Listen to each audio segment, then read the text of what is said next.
What's up, everyone? Welcome to an episode of Fools Get Clean 2 podcast, where we show that change is possible and we highlight people's comeback stories. I'm your host. My name's Gabriel. Welcome our next guest, Sage. Hi, it's good to be here. So I'm glad we could finally do this. It's been a minute since we were planning this. Yeah, I know, months. Yeah. Yeah. So tell me a little bit how it was growing up for you. How was your childhood? Yeah, well, I was born into a dope house. My mom was an addict. You met her, Yeah. right? My father was really abusive. And it was more like the kind of family where he was like, children are seen, not heard. So I always felt really alone. I was an only child until I was 10 and we adopted someone. So I felt really alone growing up and isolated. Always felt like there was something wrong. Yeah. Mm-hmm. So did your mom and dad always get along, or was there any No, they fought a lot, but I didn't. Like hindsight's 2020. I can see a lot more from adulthood than I could as a child. But from a child point of view, my mother was an addict. She was a hooker. She was a stripper. And my father, he smoked weed and stuff, but he never did anything like destructive. Like as soon as something would get destructive, he would be like, I'm not doing that, So he wasn't like an addict, and my mom, she was an addict. So, she would, for instance, go to the strip club and she'd work and she'd get a paycheck. And then she wouldn't come home until that paycheck was gone sometimes, like a week later or, and she would leave him with me. And my father, he was my stepdad. I don't know who my real dad is. So they married when I was 2 years old.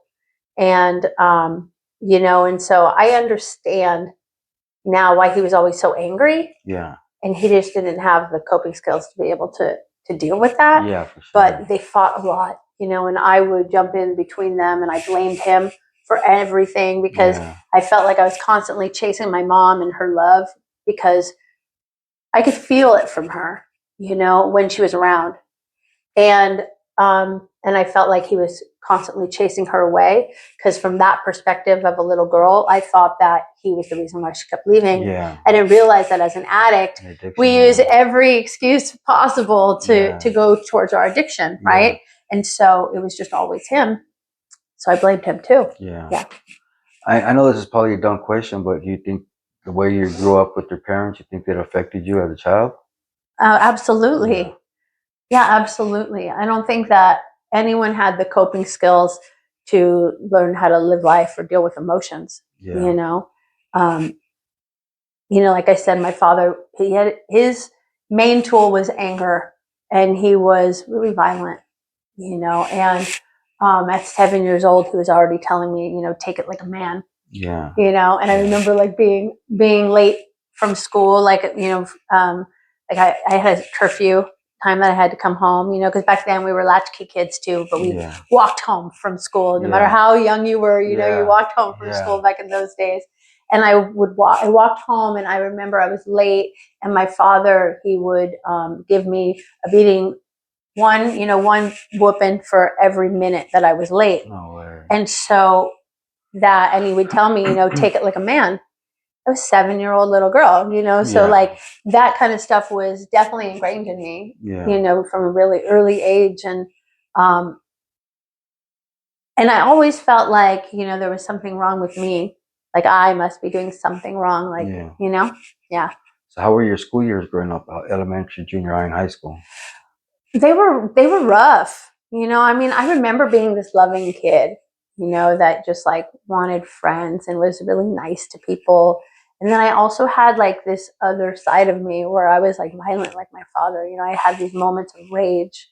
And, in school, there was times where I acted out. And I remember like in 5th or 6th grade, there was my best friend. I wanted her to go to the cafeteria with me, and she said no. And I remember I just bit her. I took a big chunk. I took a big chunk of her cheek out of her face. No way. Like, it's not normal. Yeah. And I remember being 10 years old, and my friend was over. This other friend, she was over at my house, and I don't remember what we got in an argument about, but I do remember chasing her around the house with a kitchen knife, and I stabbed her in the hand. No way. Yeah, 10 years old.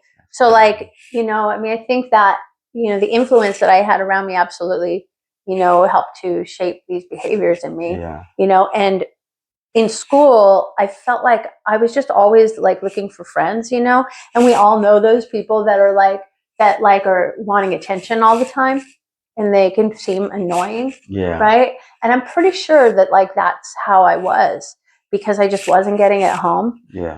And so like just trying to be friends with people, trying too hard to be friends with people, and trying to fit in, never really feeling like I fit in, but trying to fit in. Right. And so ended up getting bullied, in junior high school, really bad.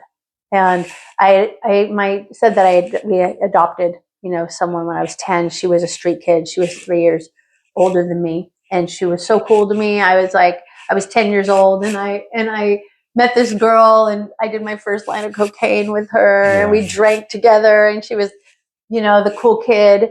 And I wanted to be like her. I thought she was cool as shit. And I asked my mom if we could keep her. Right? No way. Well, she was a street kid. She got kicked out too.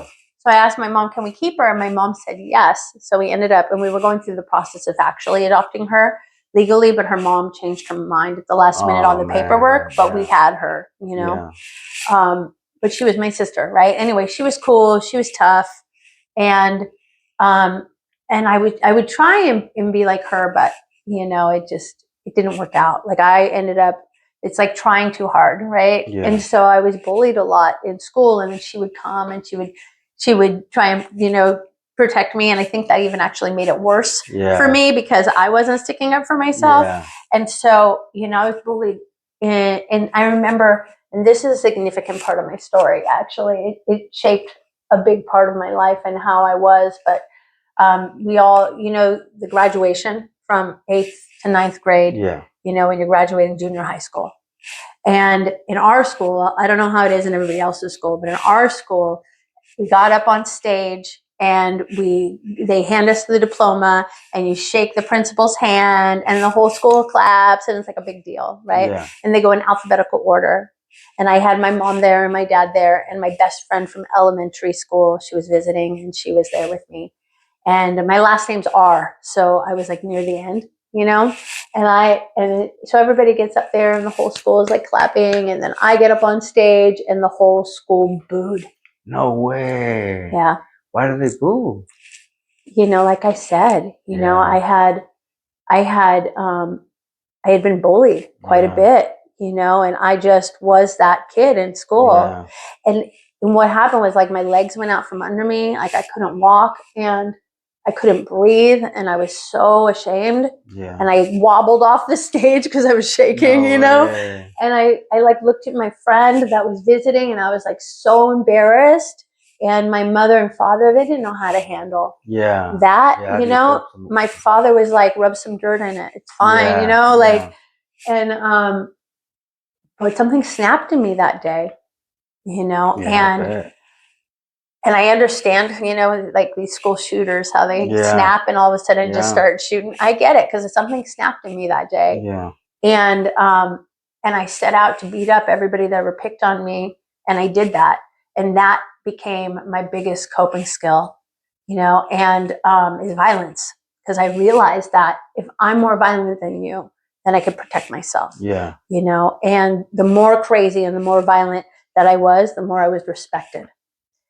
And so I did that. I fought a lot, and it was great for me for a while. It kept me safe. There's this fine line between respect and fear. You know what I mean? And fear sometimes feels like respect. You know what I mean? And vice versa. Exactly. Yeah. But back then, that idea of respect, that's what it was. Yeah. Right. And so anyway, so that summer between 8th and 9th grade, I got into a lot of trouble, and I wasn't getting along with my father, and my mother actually ended up leaving him. She had met this guy, she was having an affair, and I was so happy, because finally because I blamed him for everything, right? I was so happy, and I was like, yay, you met some guy, and she took me to meet him and everything, and I was just so happy. We all played video games together, and I had this idea that we were gonna, that if if she left him, that we would leave and we'd have this happy family, you know, and we'd leave my dad, who was obviously the problem, you know, behind. And that's not what happened. My mother did end up leaving him, but she left me behind. No way. And so I was left with my stepdad, who we were really, you know, tumultuous together, you know, and I remember there was a time where I had woken up, like, he was really nitpicky about things, you know, like he would put me on restriction for a whole weekend for a paperclip on the floor after I cleaned my room, you know, or he, like, with time, if like I was 1 minute late, like I said, you know, I would get a beating for every minute I was late. And so he was like that with going to school also. And there was one morning where I had woken up late and I was freaking out. I had 15 minutes to get ready and get out the door. And I said, Dad, I said, can you please just give me an extra 5 minutes? The time hadn't gotten there yet. But I said, please just give me an extra 5 minutes. I promise I'll be to school on time, you know? And he didn't even give me the 15 minutes left that I had. He was like, absolutely not. He took me without a shirt, threw me out the door, threw my books on after me. No way. Yeah, and my friend who like walks to school with me, she was walking up at that time and she saw him do that. And so she ended up telling her aunt. And that was the first time that like CPS was called. And they told the school, and they told him that he couldn't put his hands on me anymore. And so he got so angry at that. He got angry at me, you know, for that. And so then he started, and mind you, like I grew up in this household, like there wasn't, like I was able to smoke weed. Let me backtrack. My mom was giving me alcohol when I was 6 months old. You know, my father was smoking weed with me when I was 2 years old. Like that was a normal part of my childhood. I was rolling joints by the time I was 5 years old with my father. Yeah. And he would leave like the, you know, half a joint out. I could light it anytime I wanted to. Like there was no rules for me. And with cussing, like I didn't have like any type of structure. I say whatever I want, you know? But when that happened, when he got in trouble, he decided he wanted to take away try and punish me by taking away all the things. Like, you can't cuss anymore. You can't do it. I was like, you know, this is like the only way I know how to be. Yeah. You know, so it's going to happen. Right. And so it was kind of a setup. And so I remember he did something. I called him an asshole and he kicked me out. You know, he kicked me out of the house and I was 12. So, you know, I was a street kid. I grew up on my own. Like I was on my own ever since. 12. What area did you grow up at? Beach. So I started off in Ocean Beach, and then I moved to Mission Beach and a little bit of PB. But yeah, mostly the beaches. I would. Also here in San Diego? Here in San Diego. Okay, cool. So did your use of any drugs get progressively worse from alcohol and weed? Yeah. All right. So tell me a little bit about I mean, I'm a real addict, so I've done it all. Yeah.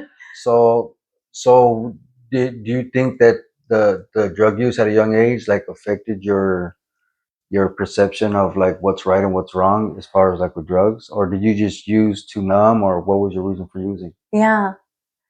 Well, I mean, absolutely. I don't know. My reason for using was, I think it was always connection. Yeah. It was always about connection. Like my mom was using, I wanted to be closer to her. You know, my friends at school, the ones that I actually did make and gravitated to, they were the outcasts like me. So I would steal my dad's weed and I would go to school and be like, let's ditch and smoke weed, because that was how I got friends, you know? So I think it was always about connection for me.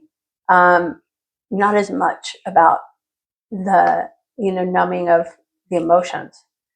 Although that was always a relapse for me. Like the emotions always, but that wasn't my drive from the beginning, you know. And the first time I used cocaine, I said I was young. I was with my sister. Yeah, I was 10.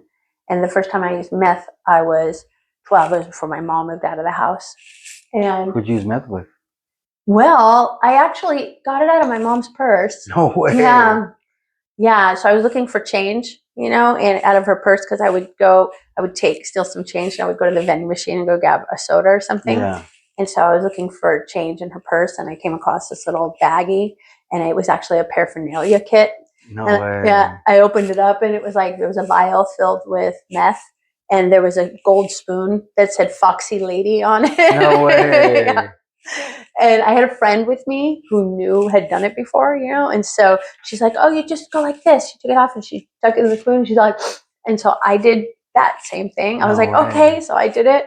I took a big old rock because I did not know better. Yeah. I like snorted this big old rock, but like I was in love. Yeah. It was like I was stealing. Then I was stealing meth out of my mom's purse like every chance I could get. Yeah. To the point where she was blaming her dope dealer, thinking that he was No way. that he was shorting her. That's crazy. Until she found out it was me. Yeah. Yeah. But yeah. So, progressively worse. Yeah. When I first got kicked out, meth was my best friend because I didn't have food. You stayed up too Keep me awake. It would keep me not hungry. Yeah. And then I broke into my dad's house and I stole all of his weed and started my own little, little business so I could make money, and that started that road. But, I had a needle in my arm by the time I was 14. And I had tried heroin way back then. I didn't think I liked it back then. It wasn't until later that I ended up. It grows on you, huh? Yeah. Well, yeah. I think at least for me, when I was on meth, it reacted differently than it did later when I wasn't on meth. It's like there was some sort of reaction where I would just puke and sleep for 3 days. And I was like, well, that's not fun. Yeah. I didn't get the euphoria that everybody talked about. Right. Yeah. And so I didn't think I liked it until I finally did one day. Yeah. So did your addiction ever lead you to get incarcerated? Well, yeah. Yeah, so quite a bit. Tell me about the first time you got arrested or first time you got incarcerated. First time I got arrested, I was still a kid. I was a teenager, and I was driving a stolen car. And it was so fun. I remember just having so much fun, and he let me drive, the stolen car. I didn't steal it in that one. And so he let me drive this car. And so I was doing donuts in the parking lot with all my friends in the car, and just being crazy. And we come out of this parking lot and there's a shitload of cop cars, and down on the ground, and they put their boot on the back of my head with a shotgun at my head. And that was my first time getting arrested. Yeah, I got unlawful or joyriding. Did you go to juvenile hall for that, or just? I didn't go to juvenile hall. No, the truth is I never did time in juvenile hall, and there was times on the streets where I was like, I remember thinking this, I wish someone would call the cops and tell on me so that I would have a roof over my head and I'd end up in juvenile hall. I know exactly what they're talking about. Yeah, I would sleep on rooftops. I would grab bonfire that somebody had left behind so I could stay warm.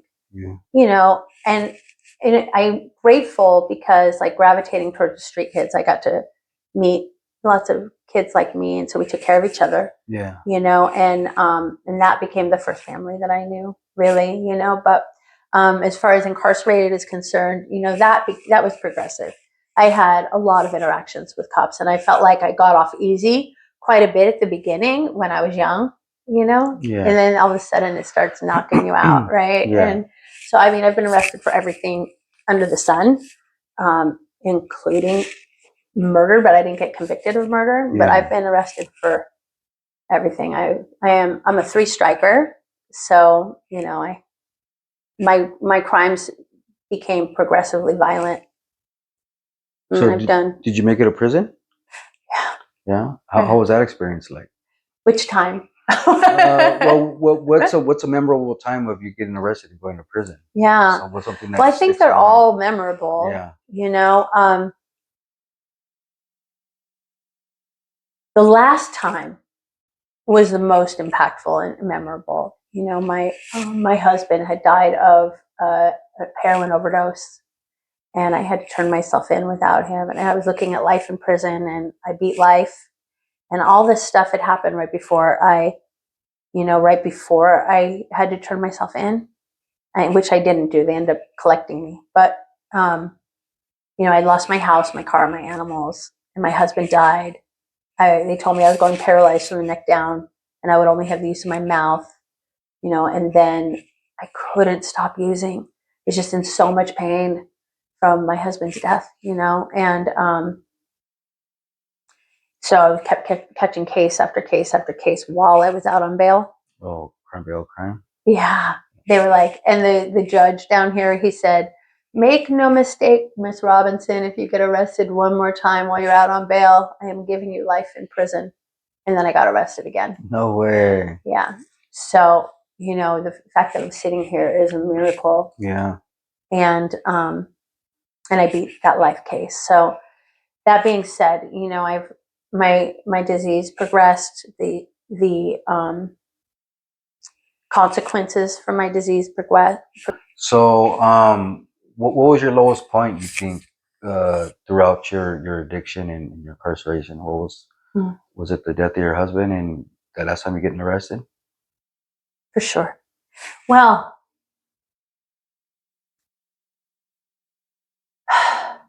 yes. I've had a few low points in my life, a few bottoms and a few moments of desperation, but that was the biggest for me. Yeah, there was like, no one can prepare you for that amount of pain. Like, no amount of drugs can kill that pain. We were married 11 and a half years, and he was my childhood sweetheart, and he was the one person in my entire life that ever loved me unconditionally and that taught me that I was worth loving and showed me what love actually is, and I remember I used to finally feel like, because coming from the life that I did, I was definitely a professional victim. Like, I thought I was just doomed to this life of suffering, apparently, because I was born into this. I didn't ask to be here, so it's like I had this rage in me from that and this fighting of the world kind of thing, and when my husband finally got brought into my life, it was like I finally felt like, I was being blessed, with finally, it's like this is for me, because, and it's, I used to thank God for him, thank you for bringing him into my life, because finally, for the first time in my life, I felt love, and so when he died, it was right back to that feeling of like, fuck you, excuse my language, but like, if you do exist, you're freaking evil, and apparently you want me to feel pain, and I blamed, and it was again, just to this place what was like, I guess I'm not allowed to be happy, kind of thing, and yeah, there was no amount of drugs that could kill that pain. I tried, and during that time, like I said, I'd lost my house, my car, my animals, and I had built a good life. Like, I've been in and out of recovery, and I tried to do the normie thing, and my addiction had switched to money, and and so I was doing nice. I was doing really well. I bought a couple properties, and I went to the other side of things, in my life, but I was doing well on the outside. My inside was still, because I didn't actually heal. I was just shifting addictions. Yeah. And so, I ended up relapsing again, obviously, and lost all of that. And when I lost all of that, I didn't just lose my house, my car, my animals, my husband, but they also were telling me that I was going paralyzed from the neck down, and there's nothing I could do about it. What was it from? Spondylotic myelopathy, hole in my spinal cord, basically. And so I was born with spinal stenosis. Oh, okay. And I didn't know it, and I was like someone that was into like extreme sports. Like, I've been a daredevil, a crazy girl my whole life, and so, yeah, so you get an MRI. I thought I had carpal tunnel, because when I was in prison the last time I went to fire camp, and I had carpal tunnel. Yeah. So I thought I had carpal tunnel because I was dropping pans. And so I went and got an MRI, and they said, no, they showed me on my hair, and it was like that thin. They said, somebody bumps into you, you're going to be paralyzed from the neck down. No way. Yeah, they said, like, you need to be careful, and we're putting you in emergency surgery. The next time you had was 3 days later. And he put me in emergency surgery. He said, be careful on your drive home. Like literally someone bumps into you, you're paralyzed. That's crazy. And so I did that surgery. And then after I ended up in county jail, I had to have another emergency surgery on it. And then after that, they were telling me that they did all the surgeries they could, but there's nothing they can do. I'm going to go paralyzed. And so I had that and my husband's death and all the things. I was like, well, life isn't even worth living. Like, you know, so that was definitely my bottom. That was by far my bottom. So what was the defining moment when you knew something had to change? Yeah. I had a burning bush moment, and I was in county jail, and I was looking at life in prison. There was that one more time that I got arrested while I was out on bail that they told me about, right? And they said, don't do that. I did that.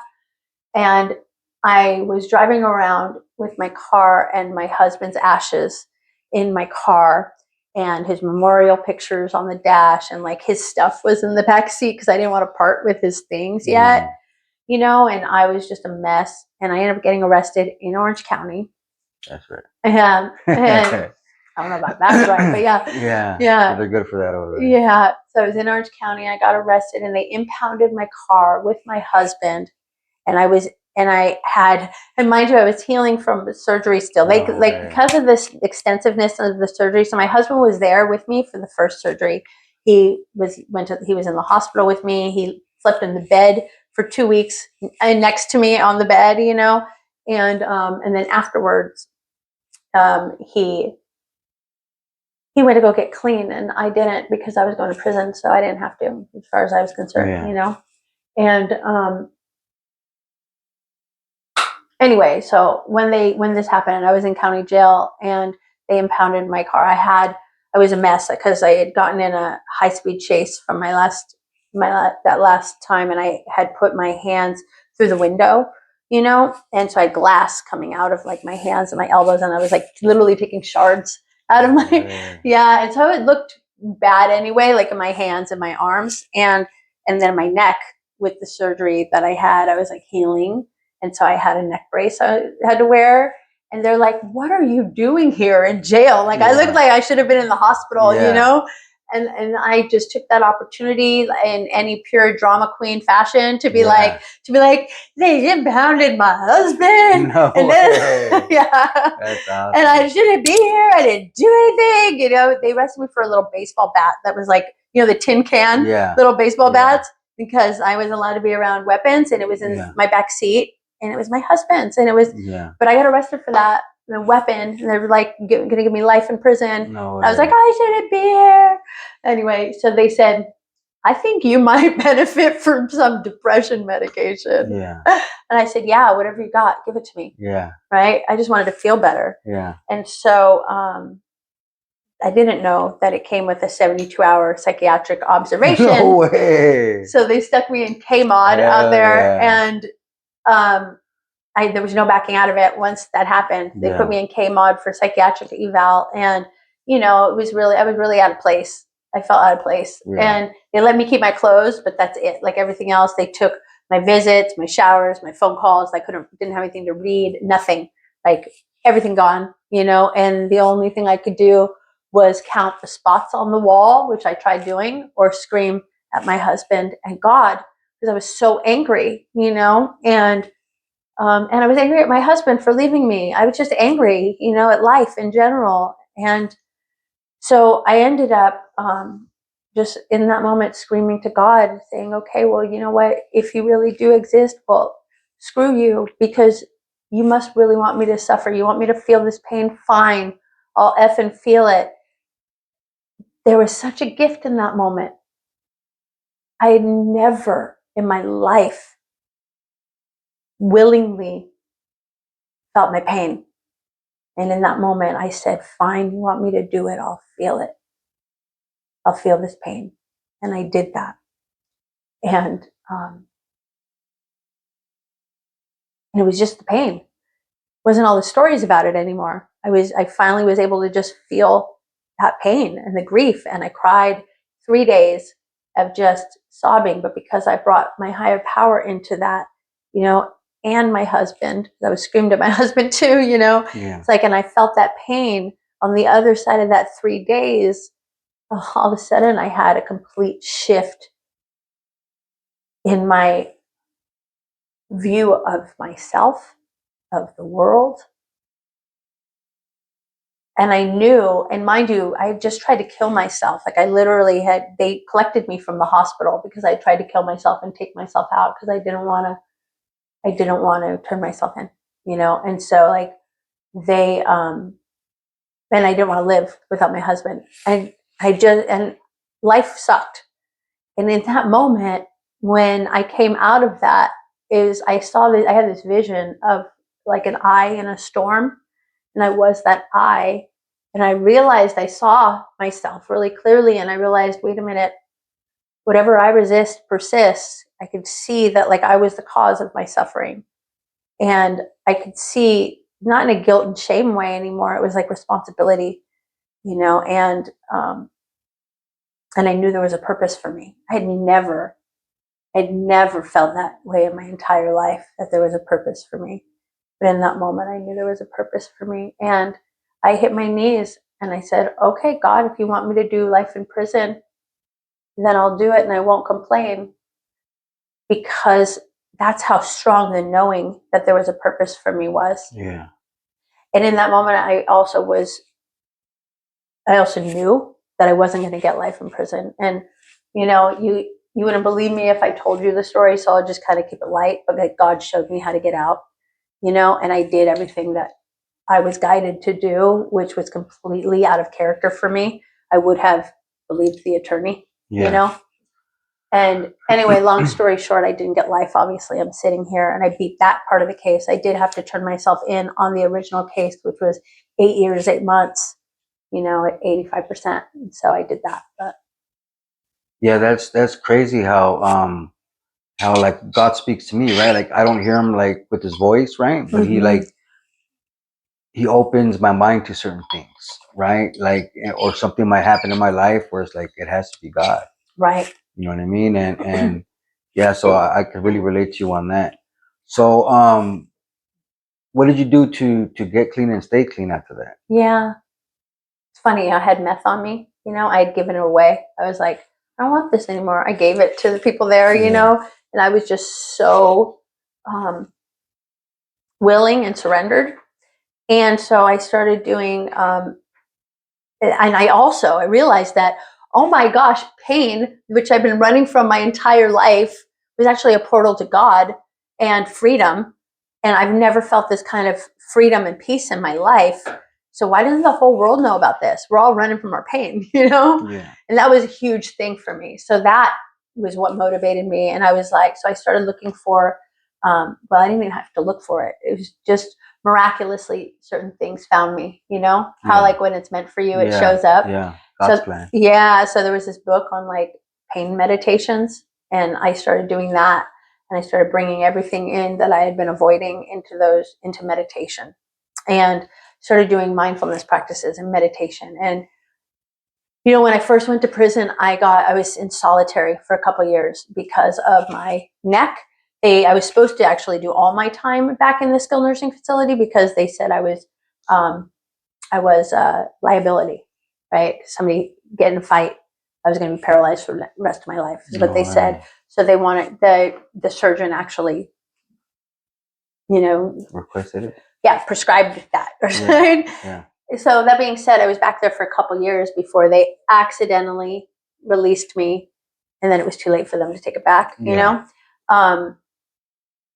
but so during that time, you know, it was really good for me because I just, you know, I studied the Bible when it was first written. I like, you know, the Bible was there, and for the first time in my life, you know, I read the Bible like front to back, but I didn't do it from anybody else's perspective. I did it with God, and God, you know, like it was the most beautiful experience. And I was really, I really got into spiritual texts, not just Christianity, but also like other, you know, religions. I ended up studying religions in college, but Christianity was the main one because and I wanted more. I wanted to know more. So I studied it when it was first written. I studied it in its original languages. And because we lost a lot in the translation. Yeah. And like the actual depth of the history of the words are like so much more even than what we have access to today, you know?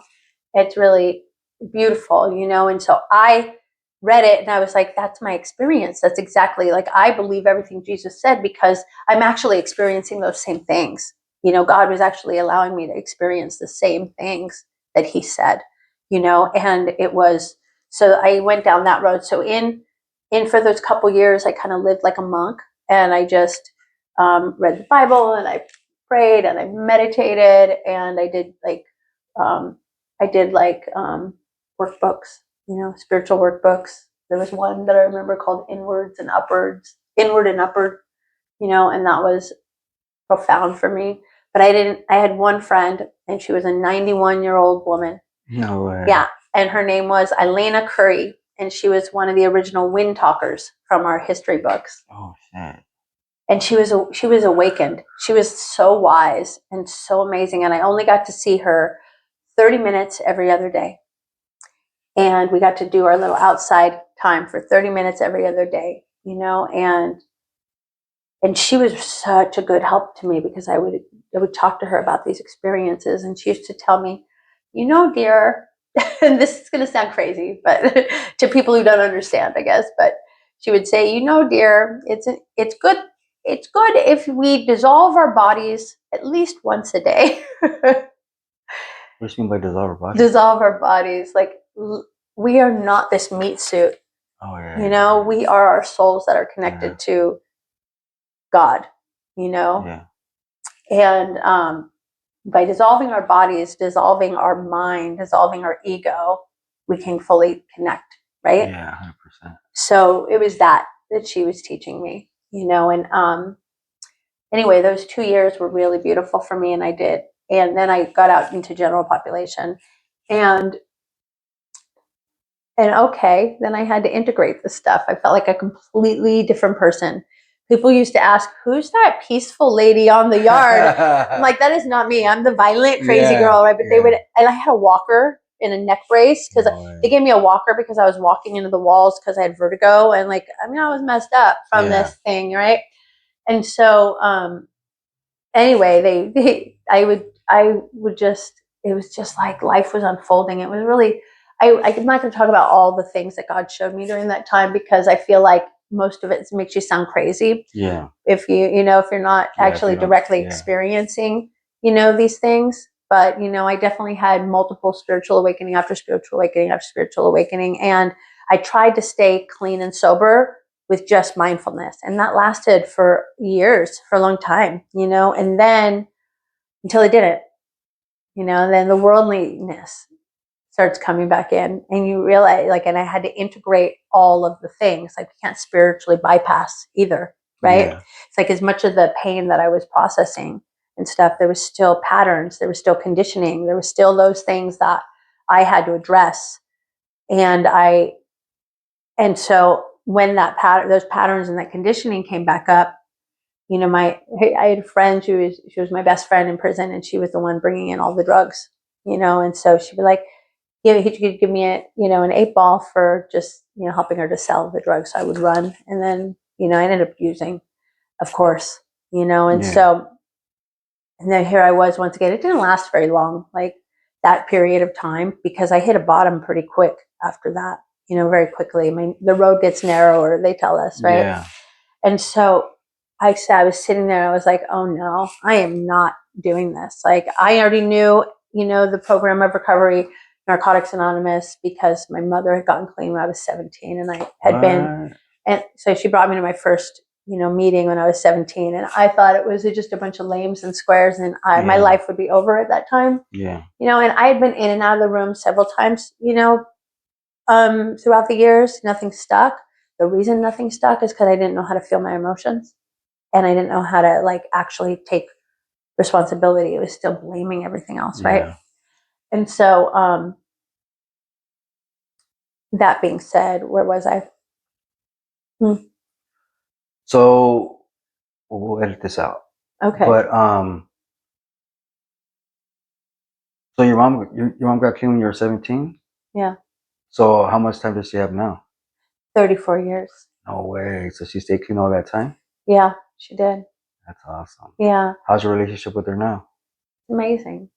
Yeah, she's my best friend. I'm so lucky. Yeah. You know, it's crazy because I want to go back. Can we start that over again? Yeah. Okay. Yeah. Because actually, I remember where we were at, and I think it's important. Yeah, go for it. Okay. Okay. So, so when I had realized, that, I saw myself again, and I was like, oh no, I don't want to. I saw myself in that moment when I was using, and I was like, I don't want to keep doing this. Like, I saw myself getting out and coming right back and doing the same patterns, and I was like, that is not what I want for myself anymore. So I signed myself up for the treatment facility, in there, the SAT program. Yeah. And I moved. I got away from my best friend. I moved. I put myself in that program.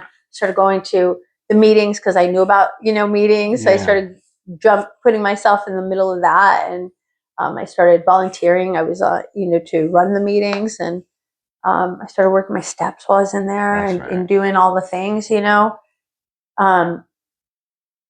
all the things that I've been told in the rooms for all the years, because I'd been in and out of the rooms, and I'd been around the rooms, and none of the stuff they said made sense to me, all the cliches. Yeah. It used to irritate the crap out of me. Yeah. To hear these things like, shut up. Yeah. No matter what, easy does it. All the things, all of it, right? Yeah. And they all started to make sense to me, and all the suggestions that I'd ever heard all of a sudden flooded, and I knew what to do, and so I just did the suggestions that I had heard, and so when I paroled with 6 months clean. That's awesome. That's a good start. Yeah, for sure. Yeah. And, I just continued that, and I put myself in the middle of the herd. And, and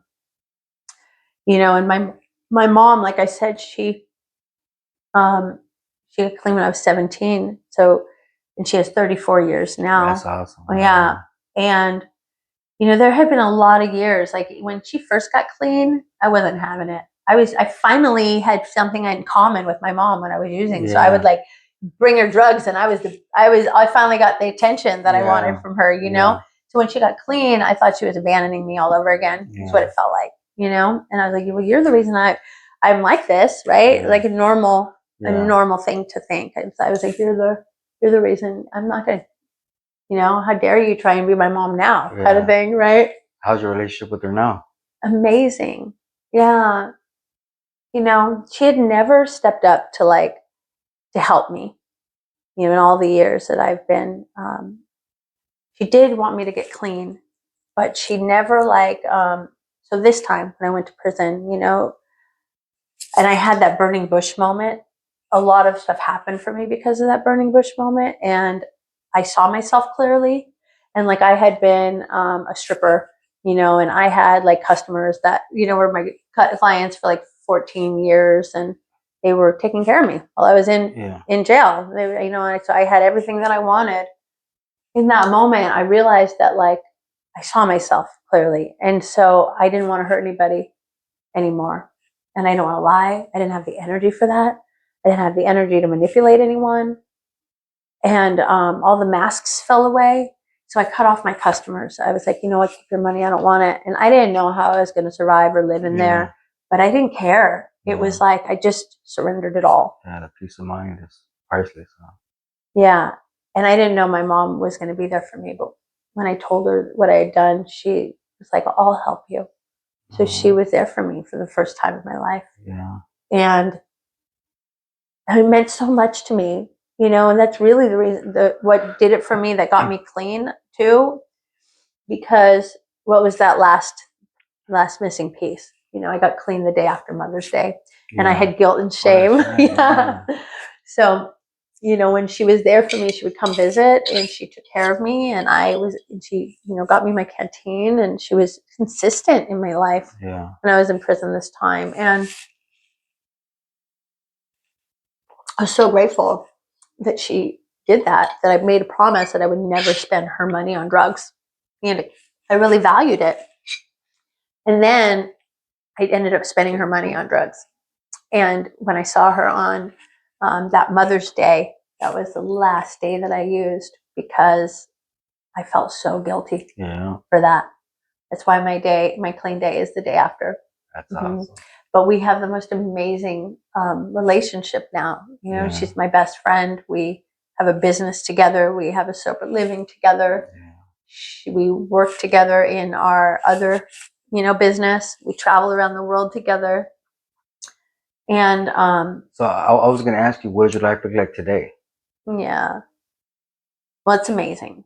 So when I first got out, my father was still alive, and they were back together, by the way. No way. Yeah. So they had gotten back together a few years later.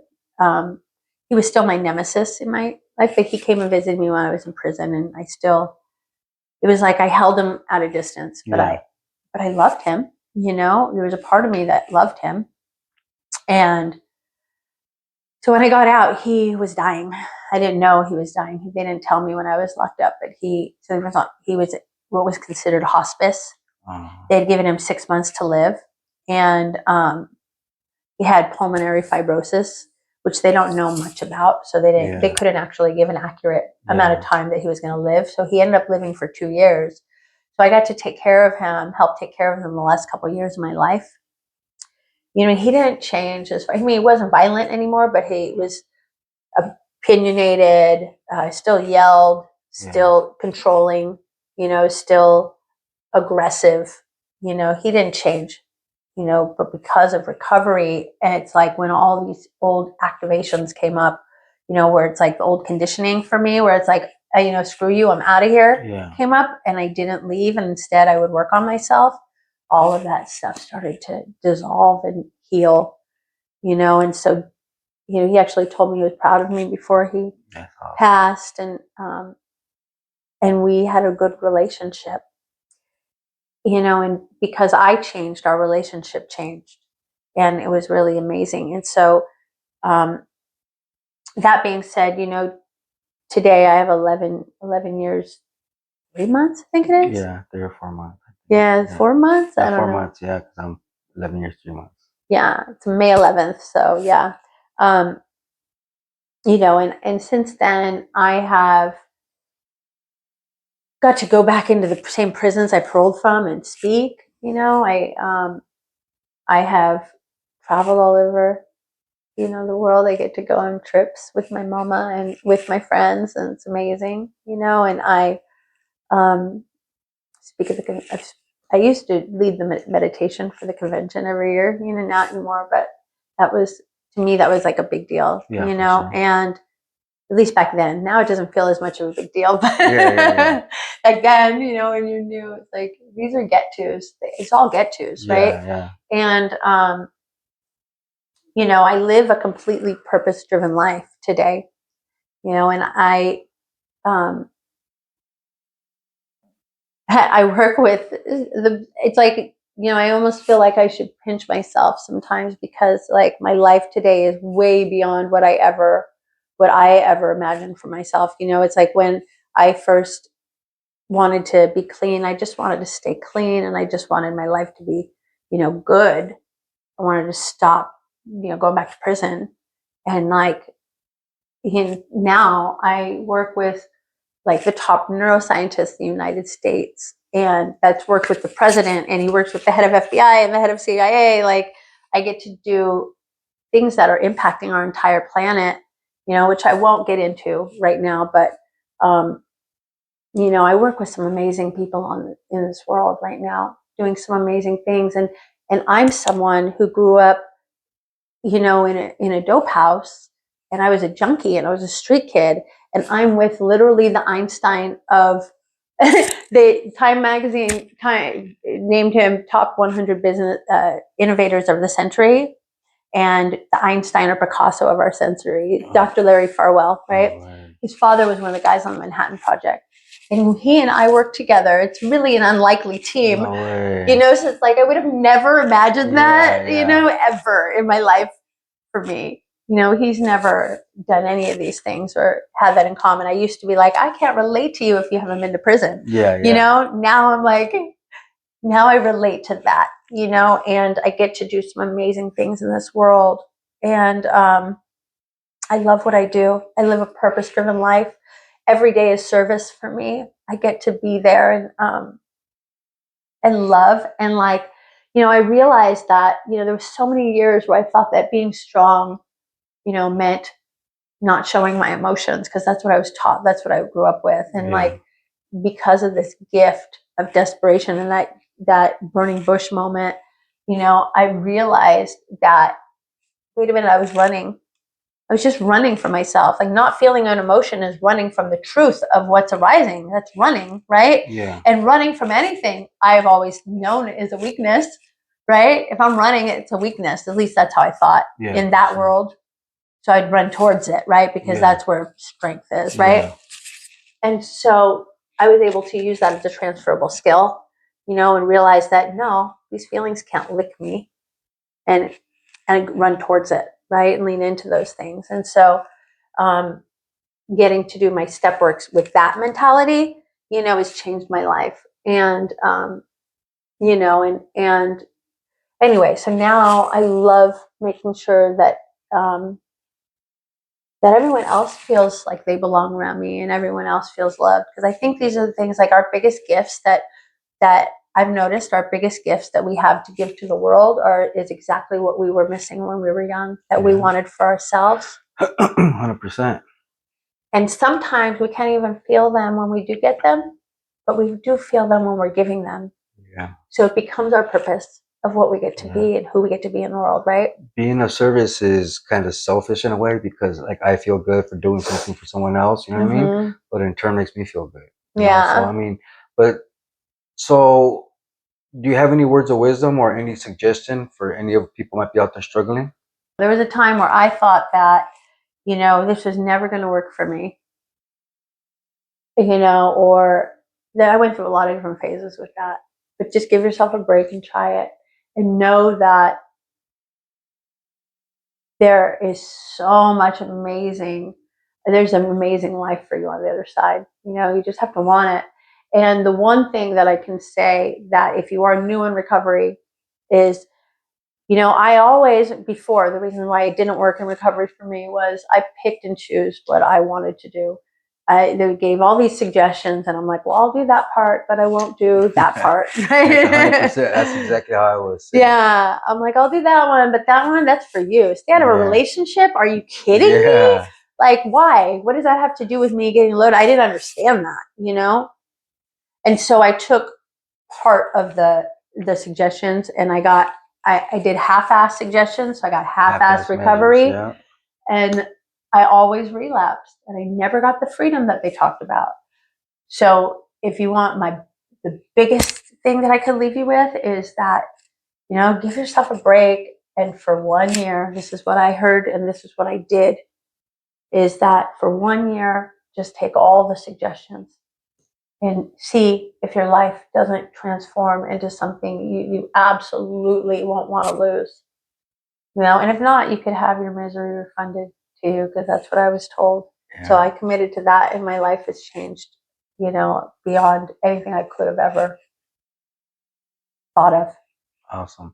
You want to plug anything that you're doing right now? Or? So part of, living that purpose-driven life, right, is being there for, all the things that we wanted when we were kids. Is I have a nonprofit.